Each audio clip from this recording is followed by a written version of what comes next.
Hello दोस्तों, आप सभी का स्वागत है अपने ही चैनल जीके माध्यिका पर। दोस्तों, आज के इस वीडियो में बिहार पुलिस भर्ती 2023 के लिए प्लेटफॉर्म बुक वॉल्यूम 1 से टेस्ट सीरीज 1 का पार्ट 2 वीडियो देखेंगे, जिसमें दोस्तों 51 से लेकर 100 क्वेश्चंस तक देखेंगे। तो वीडियो को पूरा देखिएगा और चैनल पर नए हैं तो चैनल को सब्सक्राइब जरूर कर लीजिएगा। तो चलिए आज का वीडियो शुरू करते हैं। तो दोस्तों क्वेश्चन है, मिल्क ऑफ मैग्नीशिया एक निलंबन है। तो दोस्तों मिल्क ऑफ मैग्नीशिया एक निलंबन है, किसका है? तो मैग्नीशियम हाइड्रोक्साइड का है। ठीक है, इसका सही आंसर ऑप्शन बी हो जाएगा। अब दोस्तों मैग्नीशियम हाइड्रोक्साइड का रासायनिक सूत्र क्या होता है? तो MgOH का होल ट्वाइज होता है। ठीक है, तो ध्यान रखिएगा। अगला प्रश्न है, प्लास्टर ऑफ पेरिस का रासायनिक नाम है। तो दोस्तों प्लास्टर ऑफ पेरिस का रासायनिक नाम बताना है, क्या होता है? तो कैल्शियम सल्फेट हेमीहाइड्रेट होता है। ठीक है, तो इसका सही आंसर ऑप्शन सी हो जाएगा। अब दोस्तों प्लास्टर ऑफ पेरिस का रासायनिक सूत्र क्या होता है? तो कैल्शियम सल्फेट CaSO4 के होल ट्वाइज इंटू H2O होता है। और दूसरा फार्मूला इसका होता है CaSO4 इंटू हाफ H2O होता है। ठीक है, तो दोनों को ध्यान रखिएगा। ठीक है, अगला प्रश्न देखते हैं। क्वेश्चन है, स्टेनलेस स्टील किसकी एक मिश्र धातु है? तो दोस्तों स्टेनलेस स्टील जो है लोहा, क्रोमियम और कार्बन की एक मिश्र धातु है। ठीक है, तो इसका सही आंसर ऑप्शन डी हो जाएगा। अगला प्रश्न है, कांच को नीला रंग निम्नलिखित में से कौन प्रदान करता है? तो दोस्तों कांच को नीला रंग जो है कौन प्रदान करता है? तो कोबाल्ट ऑक्साइड। ठीक है, तो इसका सही आंसर ऑप्शन ए हो जाएगा। अब दोस्तों कांच जो है हरा रंग किसके कारण होता है? तो फेरस ऑक्साइड के कारण। फेरस ऑक्साइड के कारण जो है हरा रंग होता है। और फेरिक ऑक्साइड के कारण यदि पूछेगा, फेरिक ऑक्साइड के कारण जो है भूरा रंग होता है। फेरिक ऑक्साइड के कारण जो है भूरा रंग होता है और फेरस ऑक्साइड के कारण जो है हरा रंग होता है। ठीक है, और नीला रंग होता है कोबाल्ट ऑक्साइड के कारण। ठीक है, तो सभी को ध्यान रखिएगा। अगला प्रश्न है, रक्त स्कंदन में कौन सा विटामिन क्रियाशील होता है? तो दोस्तों रक्त स्कंदन में कौन सा विटामिन जो है क्रियाशील होता है? तो विटामिन के। ठीक है, तो इसका सही आंसर ऑप्शन डी हो जाएगा। विटामिन डी की कमी से कौन सा रोग होता है? तो रिकेटस नामक रोग होता है। विटामिन ए की कमी से रतौंधी रोग होता है। विटामिन सी की कमी से स्कर्वी रोग होता है। ठीक है, तो सभी को ध्यान रखिएगा। अगला प्रश्न है, किसकी उपस्थिति के कारण गाय का दूध का रंग जो है पीला होता है? तो किसके उपस्थिति के कारण जो है गाय का दूध का रंग जो है पीला होता है? तो कैरोटीन की उपस्थिति के कारण। ठीक है, तो इसका सही आंसर ऑप्शन डी हो जाएगा। दोस्तों गाय के दूध में जो है कौन सा अम्ल पाया जाता है? तो लैक्टिक अम्ल पाया जाता है। लैक्टिक अम्ल पाया जाता है, तो ध्यान रखिएगा। ठीक है, अगला प्रश्न है, एंजाइम मूल रूप से है। तो एंजाइम मूल रूप से क्या है? तो दोस्तों एक प्रोटीन है। ठीक है, तो इसका सही आंसर ऑप्शन सी हो जाएगा। अगला प्रश्न देखते हैं। क्वेश्चन है, कान में कितनी हड्डियां होती है? तो दोस्तों कान में कितनी हड्डियां होती है? तो 6 हड्डियां होती है। ठीक है, तो इसका सही आंसर ऑप्शन सी हो जाएगा। खोपड़ी में कितनी हड्डियां होती है? तो दोस्तों खोपड़ी में जो है 29 हड्डियां होती है। ठीक है, 29 हड्डियां होती है।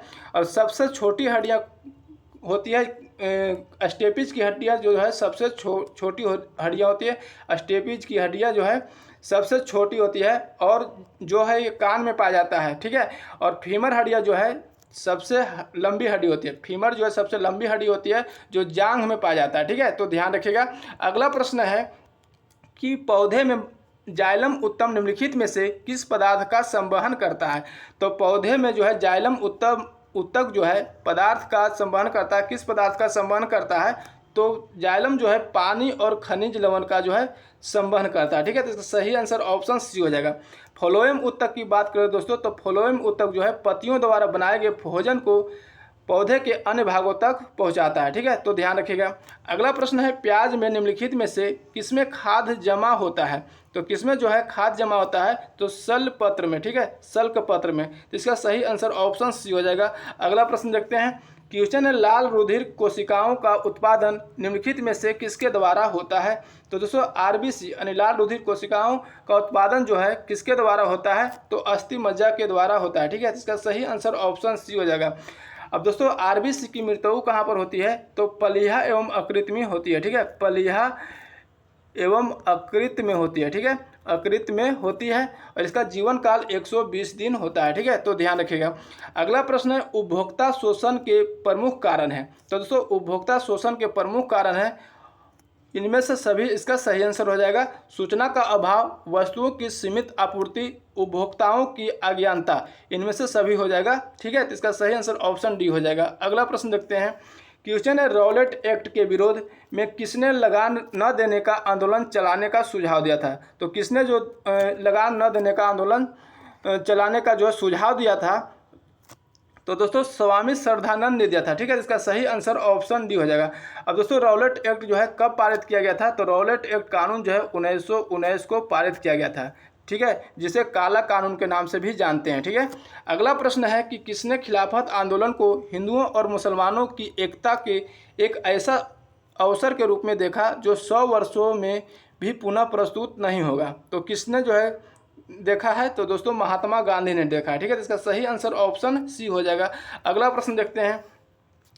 क्वेश्चन 14 जुलाई 1942 को वर्धा में महात्मा गांधी ने कांग्रेस की कार्यकारिणी समिति में अपने भारत छोड़ो आंदोलन की चर्चा की, तब उस समिति का अध्यक्ष कौन था? तो दोस्तों उस समिति का अध्यक्ष जो है उस समय कौन था? तो अबुल कलाम आज़ाद था। ठीक है, तो इसका सही आंसर ऑप्शन बी हो जाएगा। अगला प्रश्न है, निम्न में से किस सुल्तान ने कुतुब मीनार की 5वीं मंजिल का निर्माण कराया? तो 5वीं मंजिल का निर्माण किसने करवाया? तो दोस्तों कुतुब मीनार का नींव किसने रखा था? तो कुतुबुद्दीन ऐबक ने रखा था। ठीक है, और इसका पूरा जो है पूर्ण रूप से किसने निर्माण करवाया? तो इल्तुतमिश ने करवाया। ठीक है, और 5वीं मंजिल का निर्माण जो है किसने करवाया है? तो फिरोज शाह तुगलक ने करवाया है। ठीक है, तो इसका सही आंसर ऑप्शन सी हो जाएगा। अगला प्रश्न देखते हैं। क्वेश्चन है, ख्वाजा मोइनुद्दीन चिश्ती किसके शिष्य थे? तो दोस्तों ख्वाजा मोइनुद्दीन चिश्ती जो है ख्वाजा उस्मान हुरानी के शिष्य थे। ठीक है, तो इसका सही आंसर ऑप्शन सी हो जाएगा। अब दोस्तों बात करते हैं ख्वाजा मोइनुद्दीन चिश्ती का दरगाह जो है कहाँ था? तो अजमेर था। ठीक है, अजमेर, ध्यान रखिएगा। ठीक है, अगला प्रश्न है, एल्बम डिवाइन टाइड्स के लिए ग्रैमी अवार्ड 2023 किसने जीता है? तो ये डिवाइन टाइड्स के लिए जो है ग्रैमी अवार्ड 2023 किसने जीता है? तो रिकी केज ने जीता है। ठीक है, इसका सही आंसर ऑप्शन बी हो जाएगा। अगला प्रश्न देखते हैं। क्वेश्चन निम्नलिखित में से ओम्बुड्समैन की उत्पत्ति कहाँ से मानी जाती है? तो कहाँ से मानी जाती है? तो दोस्तों यह जो है ब्रिटेन के 1905 से मानी जाती है। ठीक है, तो इसका सही आंसर हो जाएगा, इसका आंसर हो जाएगा स्वीडन 1809 से मानी जाती है। तो इसका सही आंसर ऑप्शन बी हो जाएगा। ठीक है, अगला प्रश्न है, बाल्कन प्लान किससे संबंधित है? तो दोस्तों बाल्कन प्लान जो है भारत विभाजन योजना से संबंधित है। ठीक है, तो इसका सही आंसर ऑप्शन बी हो जाएगा। अब दोस्तों बाल्कन प्लान को जो है किस नाम से और जाना जाता है? तो दोस्तों डिग्री बर्ड प्लान और इस्मा प्लान से भी जाना जाता है। ठीक है, तो ध्यान रखिएगा। अगला प्रश्न देखते हैं। क्वेश्चन, महिलाओं की 68 किलोग्राम वर्ग में एशियाई कुश्ती चैंपियनशिप में रजत पदक किसने जीता है? तो किसने जीता है? निशा दहिया ने जीता है। ठीक है, तो इसका सही आंसर ऑप्शन बी हो जाएगा। अगला प्रश्न है, आपका बैंक आपके द्वार किस बैंक की टैगलाइन है? तो आपका द्वार आपके बैंक आपके द्वार जो है किस बैंक की टैगलाइन है? तो इंडिया पोस्ट पेमेंट बैंक की। ठीक है, तो इसका सही आंसर ऑप्शन डी हो जाएगा। अगला प्रश्न देखते हैं। क्वेश्चन है, किस वर्ष मुंबई में पहली भारतीय कपड़ा मिल की स्थापना हुई थी? तो किस वर्ष हुई थी? तो 1854 में हुई थी। ठीक है, तो इसका सही आंसर ऑप्शन डी हो जाएगा। अगला प्रश्न, चीन ने तिब्बत पर कब पूर्ण रूपेण कब्जा किया? तो चीन ने तिब्बत पर कब पूर्ण रूप से कब्जा किया था? तो 1959 को। ठीक है, तो इसका सही आंसर ऑप्शन ए हो जाएगा। अगला प्रश्न है, राज्य के नीति निर्देशक तत्व को आयरलैंड के संविधान ने किस देश से ग्रहण किया? तो दोस्तों आयरलैंड के संविधान ने जो है राज्य के नीति निर्देशक तत्व को किस देश के संविधान से जो है ग्रहण किया? तो स्पेन से। ठीक है, तो इसका सही आंसर ऑप्शन सी हो जाएगा। अब दोस्तों भारत जो है राज्य के नीति निर्देशक तत्व किस देश के संविधान से लिया है? तो आयरलैंड से लिया है। ठीक है, तो ध्यान रखिएगा। अगला प्रश्न देखते हैं। क्वेश्चन है, निम्न में से किसने प्रधानमंत्री को राज्य की नौका का कप्तान कहा है? तो किसने जो है प्रधानमंत्री को राज्य की नौका का कप्तान कहा है? तो मुनरो ने कहा है। ठीक है, तो इसका सही आंसर ऑप्शन ए हो जाएगा। अगला प्रश्न, भारत माता किस कवि की रचना है? तो दोस्तों भारत माता जो है सुमित्रा नंदन पंत की रचना है। ठीक है, तो इसका सही आंसर ऑप्शन सी हो जाएगा। अगला प्रश्न है कि तल्लीन का संधि विच्छेद क्या है? तो दोस्तों तल्लीन का संधि विच्छेद होता है तत् जोड़ लीन। ठीक है, तो इसका सही आंसर ऑप्शन ए हो जाएगा। अगला प्रश्न देखते हैं। क्वेश्चन है, किसी की हंसी उड़ाना वाक्यांश के लिए उपयुक्त शब्द है? तो दोस्तों किसी की हंसी उड़ाने का अर्थ होता है उपहास होता है, ठीक है। तो इसका सही आंसर ऑप्शन बी हो जाएगा। अगला प्रश्न है, दिए गए वाक्य में किससे संबंधित अशुद्धियां हैं? तो वाक्य दिया गया है, मैं रविवार के दिन तुम्हारे घर आऊँगा। तो इसमें जो है संज्ञा की अशुद्धियां हैं, ठीक है। इसका सही वाक्य होगा, मैं रविवार को तुम्हारे घर आऊँगा, ठीक है। इसका सही आंसर ऑप्शन बी हो जाएगा। अगला प्रश्न, भारत में विश्व के कितने प्रतिशत आबादी निवास करते हैं? तो कितने प्रतिशत जो है आबादी निवास करते हैं? तो विश्व में जो है भारत में 17.5% जो है आबादी निवास करते हैं। तो इसका सही आंसर ऑप्शन बी हो जाएगा, ठीक है। अगला प्रश्न देखते हैं, क्वेश्चन है, मेजनी का संबंध किस संगठन से है?